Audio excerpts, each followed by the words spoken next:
자, 이제는 우리가 관료제로 이론에서 카리스마적 권위를 한번 생각해 보겠습니다. 이 카리스마라고 하는 것은 이 카리스마는 은사라는 뜻이에요. 은사. 근데 이 은사는 신이 준 특별한 은혜예요. 그래서 쉽게 말하면 이게 이제 하나님이 주신 은혜다 이런 얘기예요. 그래서 카리스마, 카리스 플러스 마. 그래서 그 사람에게만 하나님이 특별하게 주신 달란트 이런 뜻입니다. 그래서 아무도 갖고 있지 않는데 그 사람에게만 줬다. 그런 의미에서 그 사람만이 갖고 있는 고유한, 그 사람만이 갖고 있는 특별한 어떤 남에게 없는 그런 의미에서의 카리스마라는 거예요. 그래서 카리스마적 권위, 이것은 아주 특출한 개인적 영웅주의. 그래서 특출한, 왜냐하면 다른 사람에게 주지 않고 신이, 하나님이 그 사람에게만 줬기 때문에 특출하다는 거죠. 그래서 개인적 영웅주의, 그 다음에 신앙심, 당연히 그 하나님이 주신 특별한 선물이니까 신앙심, 그 다음에 열과 또 무술 등 개인적 자질을 통해서 만들어진다. 자, 그런데 이 카리스마는 개인적 자질은 유한하기 때문에 통치가 불안정하고 오래가지 않는다는 또 이 약점을 갖고 있어요. 그래서 이 카리스마적 권위라는 것은 카리스마라고 하는 그 자체가 하나님께서 이 대가 없이 그냥 특별하게 주신 어떤 선물이기 때문에 거기에 권위가 들어가는 거예요. 권위가. 그래서 카리스마적이라고 하는 것은 권위야, 권위. 우리가 리더십도요, 카리스마 리더십이다 하면은 이 카리스마 리더십이 뭐냐? 권위적 리더십이야. 권위적 리더십. 그것처럼 이 권위라는 게 들어가는 거죠. 그래서 카리스마적 권위, 특별한 개인적 영웅주의, 신앙심, 열광, 무술 등 개인적 자질. 이 개인적 자질이야. 이 남이 갖고 있지 않은 특별한 자질을 통해서 만들어지는 거죠. 그것은 그 사람에게만 갖고 있는 어떤 선물적이라는 의미가 들어있고요. 그 다음에 개인적 자질은 유한하기 때문에 통치가 불안정하고 오래가지 않는다. 이런 얘기예요. 그 다음에 합법적 권위가 있어요. 이 관료제 이론 가운데서는 합법적 권위, 목표를 달성하는 능력에 의해서 권력이 생긴다. 그러니까 누가 목표를 빨리 이루어내느냐, 그게 능력이라는 거예요. 그러니까 똑같은 일을 시작했는데 빨리 이뤄낸 사람이 더 능력이 있는 거잖아요. 이 사람이 지도자야. 그러니까 이 사람이 바로 갖는 목표 달성하는 능력에 의해서, 누가 빨리 목표를 달성하느냐, 그 능력에 의해서 권력이 생기는 거예요. 그게 이제 그게 합법적 권위예요. 그래서 합법적 권위는 합리적인 규칙과 또 절차가 있어요. 절차에 의해서 부여된 정당성이 있어야 되고, 세습 권력이 아닌 전문성으로부터 나온다. 자, 아까 여기는 전통적 권위는 세습이에요. 그죠? 이 세습이란 말이에요. 세습적 리더잖아요. 그런데 여기 합법적 권위는 이 세습이 아니야. 세습 권력이 아닌 전문성을 가지고 합법적으로 정당하게, 합법이 되려면 정당해야 되잖아요. 그래서 정당성, 이거 굉장히 강조되는 거다. 그래서 합법적 권위, 이것이 있습니다. 관료제는 전통적 권위, 카리스마적 권위, 합법적 권위가 있습니다. 자, 그러면 관료제 이론에는, 관료제론이나 뭐 이론이나 똑같은 거예요. 그래서 관료제론은 조직 내 지위는 명백하게 규정된 위계 서열로 정해져. 그래서 관료제라고 하는 것은 이 조직이잖아요. 관료. 이 관료하면은 우리가 관료의식 하면 누구에게서 볼 수 있어요? 공무원들에게서 볼 수 있잖아요. 그죠? 공무원들은 어떻게? 조직이고 위계 질서가 착착돼 있잖아요. 그렇죠? 그래서 우리가 관료주의다 하면은 이렇게 위계 질서적인, 이렇게 틀에 딱 매여 있는, 벗어나지 못하는 그런 의미에서 우리는 관료제, 관료 이런 단어를 쓴단 말이에요. 그렇기 때문에 당연히 조직 내 지위는 명백하게 규정된 위계 질서, 서열로 정해지죠. 예, 그래서 예를 들어서 뭐 공무원, 뭐 부장, 뭐 이렇게 쭉쭉 부장 밑에 쭉쭉쭉 이렇게 나와가지고 뭐 계장, 뭐 이렇게 쭉쭉 가듯이, 예, 뭐 대리 뭐 이런 식으로 가듯이 이렇게 이제 예, 이렇게 규정된 위계 서열로 정해지는 거예요. 그다음에 신규 직원이 있잖아요. 신규 직원은 그가 보유한 기술적 자격 유무로 선발된다. 자, 그러면 이 관료제 이런 데서는 신규 직원을 등용할 때 자격이 있냐? 자격증. 여러분들도 저기 그 자격증 있어야 들어가잖아요. 자격증 없으면 뭐 거기 어떻게 사회복지사로 어떻게 들어가겠어요? 기관에 들어가는데. 그래서 그가 가지고 있는 기술적 자격이 있냐 없냐 이거로 선발을 하는 거예요. 네, 그러니까 예를 들어서 사회복지기관에 내가 사람을 뽑는데 저 사람 굉장히 유능해. 행정도 잘하고 참 유능해. 근데 사회복지사 자격증이 없네. 그럼 어떻게 해? 못 뽑잖아. 그러니까 자격증이 있냐 없냐 이게 굉장히 이 관료제에서는 중요한 거예요. 자격증. 그러니까 여러분들도 어떻게 보면 관료제 거기에 속할 수도 있다는 거예요. 그래서 기술적 자격 유무로 선발이 돼. 그 다음에 각 지위는 능력에 따라서 정해져. 능력에. 그 사람이 능력이 많으면 지위가 높아지는 거고, 능력이 없다 그러면 지위가 맨날 바닥에서 맴도는 거다 이거예요. 그래서 사회복지사도 가서 기관에 딱 들어가서 능력을 발휘를 하게 되면 금세 막 승진하지. 실장, 뭐 부장, 뭐 팀장 막 이렇게 막 금세. 그러다 나중에 뭐 부원장, 또 더 능력이 되면 원장 막 이렇게 올라가잖아요. 여러분들도. 그래서 능력에 따라서 지위가 정해지는 거예요. 근데 맨날 뭐 시키는 일이나 하고 그냥 뭐 실적도 못 내고 그냥 월급이나 타갖고 가고 그냥 그렇게 한다면은 어떻게 되겠어? 그러면은 항상 맨날 사회복지사지 뭐. 말단 사회복지사. 나이 많이 먹고도 그냥 거기서 그냥 애들 막 새로 막 들어오면 걔네들이랑 같이 일해야 되지. 그러니까 나이가 많을수록 사회복지사는 빨리 진급을 해야 되는 거예요. 여러분들이 기관에 딱 들어가면 여러분들은 나이가 많으면 빨리 가서 내가 내 나이에 맞는 그 자리에까지 빨리 올라가야 되는 거예요. 근데 이거를 모르니까 뭐 마냥 사회복지사에서 맨날 180만 원 월급이나 타고 그러면은 그거 얼마나 5년을 했는데도 180을 타고 그러고 10년을 했는데도 180을 타. 야, 이거는 아니지. 그죠? 여러분들이 사회복지사로 딱 5년 가면은 180을 받다가 300을 받고 말이지.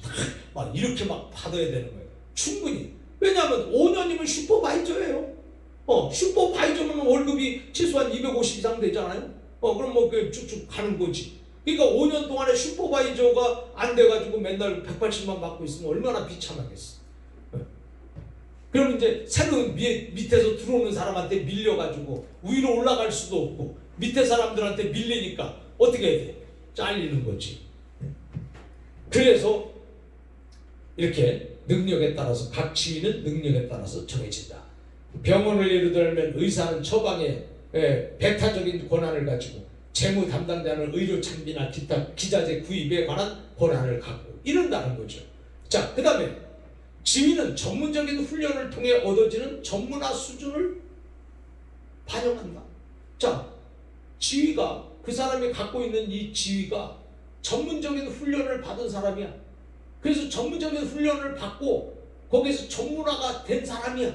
그래서 이 사람은 전문가야. 전문가가 되니까 그걸 반영하는 거잖아요. 지위에. 그죠? 예를 들어서 여러분들이 사회복지사야. 사회복지사인데 내가 상담을 아주 잘해. 그래서 상담쌤이라도 다니고 상담도 많이 하고 그 상담에 많은 경험을 갖고 있고 상담하면은 내가 우리 그 기관에서 나를 따라올 수 없다. 그러면 그 사람은 상담 전문가잖아. 그 기관에서 그 사람은 상담하면 그 사회복지사한테 가라. 뭐 이렇게 되는 거잖아요. 그래서 거기에 따라서 그 사람은 상담 전문가야. 그래서 무슨 무슨 엘림 노인복지원 상담 상담 팀장 아니면 뭐 상담 부장 아니면 뭐 이렇게 가는 이런 지위를 얻게 된다 이거예요. 자, 이해 가시죠? 그 다음에 지위는 완전한 근로 능력을 요구해. 그래서 지위는 완전한 근로 능력. 지위만 갖고 있으면 뭐해? 능력이 안 되는데. 그러니까는 지위를 갖고 있으면 능력도 같이 따라줘야 된다는 거죠. 이게 그죠? 지위만 있고 능력이 없으면 안 되는 거야. 그런 사람들 있잖아. 아무것도. 이 보면 사회복지기관에도 사회복지기관장은 사회복지사 자격증을 가진 사람이 기관장이 돼야 되는 거예요. 그런데 오늘 이 시대를 보면 사회복지기관에 가보면 사회복지사 자격증도 없는 사람이 거기 기관장으로 앉아 있다니까. 이게 얼마나 이게 개탄할 일이에요. 이게 기관장이 사회복지사도 안 됐는데 그 기관을 어떻게 움직여? 어떻게? 사회복지가 뭔지도 모르는 사람이 그 기관을 어떻게, 사회복지기관을 어떻게 움직입니까? 그러니까 기관장 정도 되려면 최소한 사회복지사 자격증은 갖고 있고 그 사람이 기관장이 돼야 되는데 오늘날 이런 기관을 전부 가보세요. 반 이상이 사회복지하고 상관도 없는 사람이 기관장이라니까. 이게 문제인 거예요. 이게. 자, 그 다음에 제가 이 강의를 하면서 분노를 낼 필요는 없는 거다. 근데 하도 답답하니까. 여러분은 지금 이렇게 동영상으로 보고 있지만 이 교수가 하도 답답하니까 저렇게 막 열광을 하는가 보다 이렇게 생각하시는데 난 분노는 아닙니다. 분노를 제가 내야 될 이유가 없어요. 자, 그 다음에 지위는 완전한 근로 능력을 요구하고 그 다음에 지위는 경력 지향적이다. 자, 보세요. 지위가 높을수록 경력이 많아야 되잖아요. 그러니까 경력에 따라서 지위도 올라가야 되잖아. 아까 이 얘기야. 자, 사회복지사가 지금 경력이 지금 3년, 5년 막 이렇게 되는데 아직도 이게 사회복지사예요. 그래서 부장님이십니까? 아니요, 사회복지사님. 그럼 뭐 팀장님, 실장님 되십니까? 아닙니다. 몇 년 되셨는데 한 7년 됐습니다. 이거는 아니다 이거요. 아시겠어요? 그래서 사회복지사는 여러분들이 기관에 가서도 남이 보든지 안 보든지 끊임없이 여러분의 자세가 확실하게 나가야 되고 진취적으로 나가야 되고 그리고 여러분들 시간과 경력이 따를수록 그 시간과 경력이 따를수록 여러분의 지위도 같이 맞물려 올라가야 된다 이거예요. 그게 발전하는 사회복지사지. 그렇잖아. 간호조무사도 지금 보니까 사회복지사가 돈을 많이 받더구만. 근데 계속 간호조무사는 계속 간호조무사 아니야. 근데 간호조무사가 사회복지 공부해봐. 그럼 간호조무사가 훌륭한 거예요? 사회복지사가 훌륭한 거예요? 내가 생각하기에는 사회복지사가 훨씬 훌륭한 거예요. 간호조무잖아. 조무하고 사회복지사하고 어떻게 갈까요? 간호조무사 여러분 죄송합니다. 사회복지사를 너무 강조하다 보니까 또 이것도 내가 이렇게 열강을 한다 이렇게 생각하시면 되겠습니다. 자, 그래서 절차에 관한 규칙은 여기 경력지향적이다. 승진은 연공 서열이나 그 다음에 개인적 성과에 의해서 결정이 되죠. 그죠? 그 사람이 성과를 얼마큼 냈냐, 그 다음에 연공 서열이야. 그 다음에 1년 동안에 얼마나 공을 세웠느냐에 따라서 서열이 정해져. 그리고 승진 여부는 상급자의 판단에 좌우가 돼. 그렇기 때문에 상급자에게 승진 여부가 판단이 되기 때문에 열심히 상급자에게 인정을 받아야 되잖아요. 그 사회복지사는 이게 잘해야 되는데 맨 처음엔요 상급자에게 잘해야 돼. 상급자. 그래서 위와 아래. 그래서 상하 관계를 잘해야지 사회복지사야.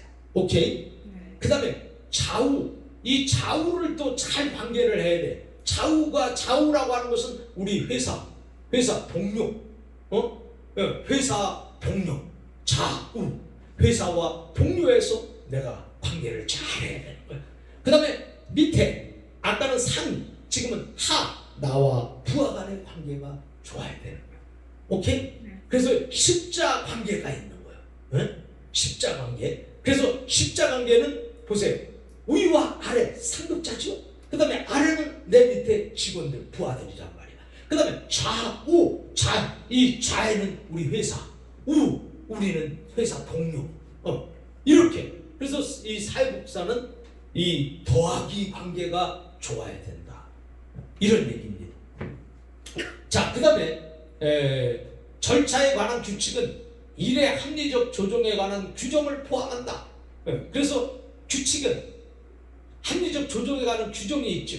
그 다음에 조직 활동을 요약하여 기록하기 위해서 조직 활동을 기록해야 되잖아요. 그래서 요약을 해야 되잖아요. 그걸 기록하기 위해 중앙 기록 시스템을 가동한다. 그래서 항상 중앙에는 이 내가 기록된 모든 것을 언제든지 보관할 수 있고 언제든지 확인할 수 있는 그런 시스템이 필요하다. 예. 그래서 이게 이제 이 관료제야. 그래서 조직 구성원 간의 관계는 감정 중립적이다. 자, 조직 구성원 간의 관계야. 이 관계는 어떤 사람하고 감정이 만약에 지나쳐봐. 그러면 어떻게 되는 거예요? 사내에 무슨 뭐 부부가 되는 건지 뭐 애인이 된다든지 그러면은 영향을 그것도 준단 말이에요. 그러니까 어떻게 돼? 감정 중립적이라는 거야. 네, 그래서 감정을 딱 중립적으로 유지해야 된다는 거지. 너무 막 지나치게 또 너무 막 이렇게 되면은 이 옆에 사람이 힘들어. 옆에 사람이 그죠? 눈치 보게 되고 그지? 불편해. 네. 그래서 감정 중립적이다. 그 다음에 공과사는 엄격히 어떻게 된다고요? 분리가 된다. 그래서 사회복지사는 분리를 잘해야 돼. 무슨 분리를 잘해야 되냐? 공은 공이고 사는 사다. 이렇게 해서 공과 사 분리가 정확해야 되는 거예요. 이게 공과 사 분리가 안 되면요, 이게 정확하지 않으면 이게 사람이 이게 뭐 띠뜻미지근해 보이고 이게 어떤 결단력도 없어 보이고 무능해 보이는 거예요. 공과 사가 분명히 정확하지 않으면. 그래서 공사를 구분을 잘해야 된다. 오케이? 자, 그 다음에 시스템 이론이 있어요. 이 시스템 이론은 뭐냐면 시스템 이것만 딱 들어도 뭐야? 아, 체계 딱 나오잖아요. 그죠? 그래서 체계 이론, 시스템 이론. 자, 그러면 이 하위 시스템, 이 하위 시스템이라는 것은 이게 시스템은 시스템인데 이 체계인데 밑에 깔려있는 이렇게 연결되어 있는 체계를 말하는 거죠. 그래서 전체 시스템을 구성하는 부분을 하위 시스템이라 한다. 회사로 치면 각 부서에 해당한다. 각 부서. 자, 여기는 이렇게 본래 회장님, 부회장님, 뭐 이렇게 이사들 쫙 있어. 그리고 그 밑에 뭐가 있어? 각 부서들이 있잖아요. 그래서 하위 체계야. 하위 체계. 오케이? 자, 그래서 회사는 국가 경제의 하위 시스템이고. 회사 위에 국가가 있잖아. 그러니까 국가와 경제의 밑에 회사가 있으니까. 그래서 하위 시스템이죠. 그리고 국가 경제는 세계 경제의 하위 시스템이다.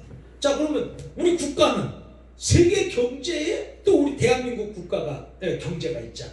그래서 맨 위에 있는 경제가 세계 경제, 그 밑에 국가 경제, 그 국가 경제 밑에 회사 경제, 그죠?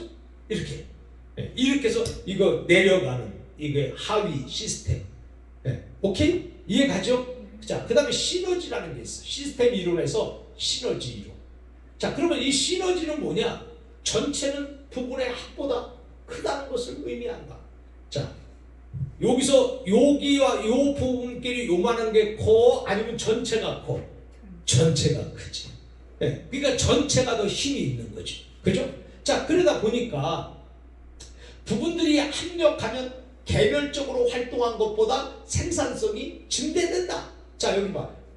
이 전체는 부분의 합보다 커. 근데 이 부분들이 서로 합력이 되면, 하나가 되면 개별적으로 활동한 것보다 생산이 증대돼, 안 증대돼? 증대가 되지. 왜냐하면 큰 파워가 움직이니까 큰 힘이 나오는 거야. 자, 그래서 예를 들어 소규모 회사의 각 부서가 재무 부분을 개별적으로 운영하는 것보다 통합된 하나의 재무부서를 두는 것이 효율적이다. 그렇지. 그래야 돈이 조금 든다는 거예요. 효율적으로. 자, 그래서 우리는 이것을 시너지라 이렇게 불러요. 자, 이해가시죠? 네. 자, 그 다음에 이 개방적 시스템과 폐쇄적 시스템이 있어. 시스템에는. 그럼 개방적 시스템, 폐쇄적 시스템, 조직 외부 환경과 상호작용하는 데는 개방적인 시스템이 유리하다. 자, 보세요. 조직이 발전을 하려면 이 조직을 위해서 사방군데 사람들이 들락날락 개방을 해야지 사람들이 들락날락 자유롭게 할 수 있잖아요. 그래야 이게 발전이 되는 거죠. 만약에 그 지역을 묶어놔봐 발전이 되나 안 되나. 예? 그래서 그 지역을 딱 이렇게 해서 통제를 딱 해서 여긴 들어가면 안 된다. 예? 그럼 죽어도 발전이 안 되는 거야. 예? 그러니까 들락날락 해야지 발전이 되는 거란 말이야. 자, 그런데 형무소는 어떻게 쉽게 막 들락날락해요? 형무소는 죄인들만 들락날락하지 우리가 들락날락할 곳이 아니지. 예, 그러니까는 아무나 막 들락날락할 수는 없잖아.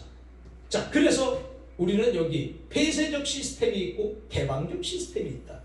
개방적 시스템이 있어야 뭐 여러 사람이 들락날락 자유롭게 거기에서 시장 경제가 성장하게 되고 자유 경제가 또 성장하게 되고 거기에는 발전과 거기에는 부흥이 있게 마련이잖아. 또 돈도 많잖아. 근데 폐쇄 딱 시켜놓아요. 폐쇄 시켜놓으면 그 사람들 거기 살다가 죽으면 끝이요. 더 이상 발전이 없어. 그래서 개방 시스템은 발전을 할 수 있지만 폐쇄 시스템은 발전이 안 되는 거예요. 그러니까 여러분의 회사도 또 여러분이 가서 사회복지사가 돼서 기관에 들어가도 우리는 개방적 시스템을 가지고 있을 것이냐 폐쇄적 시스템을 갖고 있을 것이냐. 종합사회복지관에 가는데 전부 이름표 다 그거 타는 사람만 통과시키고 다 뭐 이렇게 거기 회원만 통과시키고 그러면 이거 안 되는 거지. 네, 종합사회복지관에 가면 여기는 뭐예요? 폐쇄적이에 개방적이잖아. 그러면 누구든지 뭐 들락날락 할 수 있는 이런 게 이루어져야지. 네, 거기서 막 그냥 종합사회복지관에서 막 이름표 검사하고 막 그냥 너 뭐 이거 등록했냐 안 했냐 그거 막 검사 그러면은 그거는 아니다 이거예요. 오케이? 네. 자, 그다음에 시스템 경계가 있습니다. 시스템 경계. 그래서 이제 이걸 경계를 갖다 바운다리라고 그러잖아. 바운다리. 네? 그래서 시스템 바운다리는 뭐냐? 대부분의 조직은 외부 환경과 구분하기 위한 경계가 있어요. 그렇죠? 조직이 이 외부 환경과 구분하기 위한 경계 있잖아요.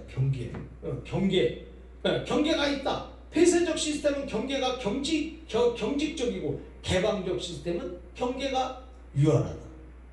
네, 그래서 이 시스템을 경계하는 거에 있어서 외부 환경과 구분하는 이 경계를 이게 개방시킬 거냐 아니면 폐쇄시킬 거냐 이런 얘기예요. 자, 그 다음에 이제 흐름, 플로우. 이것은 시스템은 정보, 물자, 에너지의 흐름을 가지고 있습니다. 시스템이.